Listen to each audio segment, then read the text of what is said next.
Assalamualaikum warahmatullahi wabarakatuh.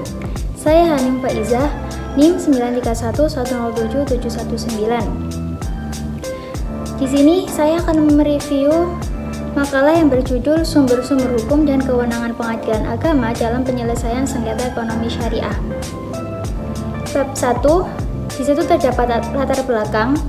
Latar belakang di sini menjelaskan mengenai perkembangan peradilan agama di Indonesia dalam berbagai hal, terutama dalam hal kewenangan untuk menyelesaikan sengketa syariah. Undang-Undang Nomor 6 Tahun 2006 tentang perubahan atas Undang-Undang Nomor 7 Tahun 1989 tentang peradilan agama mempunyai wewenang baru sebagai bagian dari yurisdiksi absolutnya, yaitu kewenangan untuk menerima, memeriksa, dan mengadili serta menyelesaikan sengketa di bidang ekonomi syariah. Kemudian ada rumusan masalah. Di sini pemakalah merumuskan 3 masalah, yaitu apa sumber-sumber hukum material pengadilan agama, kemudian apa sumber-sumber hukum formil pengadilan agama, dan bagaimana kewenangan pengadilan agama mengadili perkara sengketa ekonomi syariah. Tujuannya yaitu untuk mengetahui sumber-sumber hukum material pengadilan agama, mengetahui sumber-sumber hukum formil pengadilan agama, dan mengetahui kewenangan dari pengadilan agama mengadili perkara sengketa ekonomi syariah. Bab 2 yaitu pembahasan. Pembahasan pertama yaitu sumber-sumber hukum material pengadilan agama. Pada pembahasan ini membahas mengenai sumber hukum material dari hukum material pengadilan agama adalah bersumber dari hukum Islam. Secara hukum material, lembaga peradilan agama dapat menjalankan kewenangannya sebagai peradilan bagi umat Islam di Indonesia untuk memutus perkara tidak lagi secara langsung menggunakan Al-Quran dan hadis, ataupun sumber-sumber hukum Islam lainnya semisal ijma, qiyas, kitab fikih tertentu yang menjadi standar hukum Islam. Kecuali jika kemudian terjadi pertentangan paham, maka Al-Quran dan standar hukum Islam lainnya dapat dijadikan rujukan secara langsung.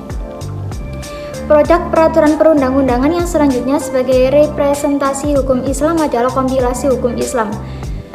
Kompilasi hukum Islam disepakati oleh para alim ulama Indonesia dan menjadi rangkaian hukum tertulis dan termasuk sebagai tata hukum Indonesia di dalam instrumen Inpres Nomor 1 Tahun 1991. Secara legitimasi kompilasi hukum Islam, kompilasi hukum ekonomi syariah, dan fatwa Dewan Syariah Majelis Ulama Indonesia digolongkan sebagai hukum material sebagai pedoman untuk menyelesaikan perkara di lingkungan pengadilan agama. Yang kedua, sumber-sumber hukum formil pengadilan agama. Sumber hukum formil di Indonesia terdiri dari hukum perundang-undangan, hukum kebiasaan, hukum jurisprudensi, hukum agama, dan hukum adat yang telah dinyatakan sebagai hukum positif. Hukum acara sebetulnya mengabdi kepada hukum material. Kedudukan hukum acara pada dasarnya juga mengutamakan kebenaran formal, namun tidak berarti hukum acara mengesampingkan kebenaran material. Dalam hukum acara peradilan Islam atas dasar hadis Rasulullah SAW menerangkan bahwa Allah memerintahkan untuk menyelesaikan perkara menurut zahirnya.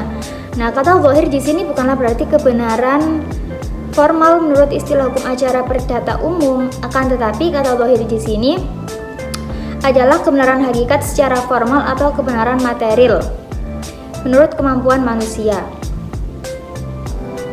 Hukum acara peradilan agama khususnya hukum formil menjadi konkret sesuai dengan isi undang-undang pada pasal 54 yang berbunyi hukum acara yang berlaku pada peradilan dalam lingkungan peradilan agama adalah hukum acara perdata yang berlaku dalam lingkungan peradilan umum, kecuali yang telah diatur dalam undang-undang ini. Yang ketiga, kewenangan pengadilan agama mengadili perkara sengketa ekonomi syariah.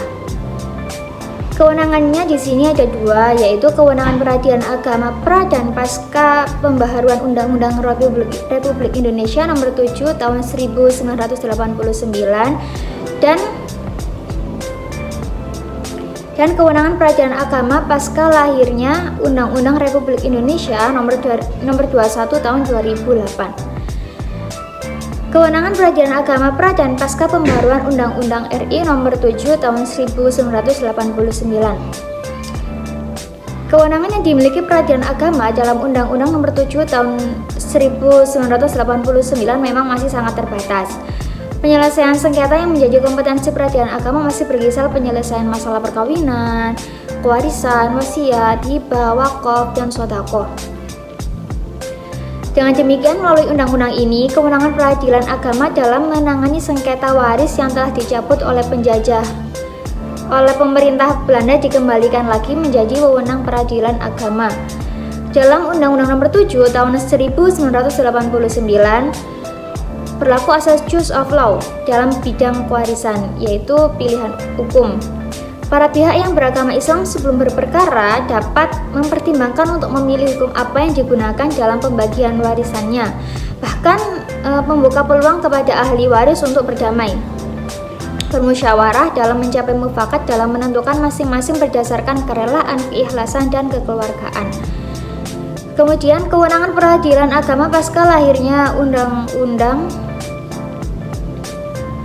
Republik Indonesia Nomor 21 Tahun 2008. Di sini persoalan mulai muncul ketika undang-undang ini tentang perbankan syariah memberikan kompetensi atau kewenangan kepada pengadilan dalam lingkungan peradilan umum untuk menyelesaikan sengketa perbankan syariah. Pasal 55 Undang-Undang Nomor 21 Tahun 2008 tentang perbankan syariah, para pihak diberikan kebebasan untuk menentukan isi akad tanpa bertentangan dengan hukum Islam dan BW.